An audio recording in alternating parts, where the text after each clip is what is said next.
প্রতিনিয়ত চুরির ঘটনা বেড়েই চলেছে রাজধানী আগরতলায়।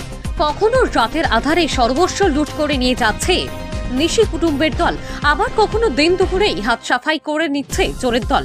তবে কোনোভাবেই এই চুরিকাণ্ডে লাগাম টানতে পারছেন না প্রশাসন। উল্লেখ্য, চলতি মাসের 6 তারিখ রাজধানীর জ্যাকসন গেট স্থিত ওয়ার্ড অফিস থেকে বেশ কিছু সামগ্রী চুরি হয়। পরবর্তী সময়ে এ বিষয়ে একটি নির্দিষ্ট মামলা দায়ের করা হয় আগরতলা পূর্ব থানায়। এরপর এই ঘটনার তদন্তের জন্য ওসি রানা চ্যাটার্জির নেতৃত্বে একটি টিম গঠন করা হয়। তদন্তে নেমে মহারাজগঞ্জ বাজার থেকে এক অভিযুক্তকে আটক করতে সক্ষম হয় পুলিশ। পরবর্তী সময় তাকে জিজ্ঞাসাবাদ চালিয়ে অবশেষে মঙ্গলবার চুরির সামগ্রী সহ আরও 7 জন অভিযুক্তকে আটক করে পুলিশ। মঙ্গলবার তাদের কোর্টে তোলা হবে এবং পুলিশ রিমান্ডের আবেদন জানানো হবে বলে জানান সদর এসডিপিও দেবপ্রসাদ রায়।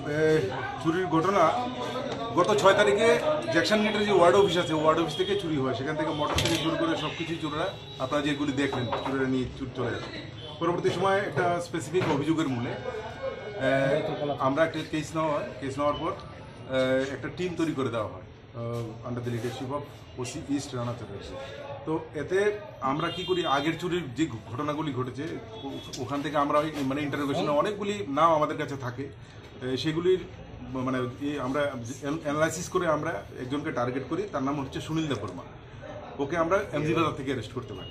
এমজি বাজার থেকে অ্যারেস্ট করার পর ওকে জিজ্ঞাসাবাদ করে আমরা এই চুরির মালের সমস্ত কিছু হদিশ পাই এবং ওর থেকেই মোটামুটি এই জেনারেটর, মোটর যা আছে এগুলি সব উদ্ধার হয়। এবং তার বক্তব্য অনুযায়ী তার যে টোটাল গ্যাং আছে সেই গ্যাং থেকে আমরা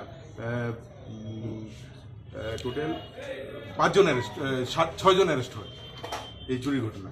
তো এদেরকে আমরা যখন পুরো গ্যাংটাকে যখন জিজ্ঞাসাবাদ করে শহরের বিভিন্ন এলাকায় বিভিন্ন মন্দিরগুলিতে যে চুরি হচ্ছে সেগুলি খোঁজখবর নেওয়া শুরু করি। কেননা কিছুদিন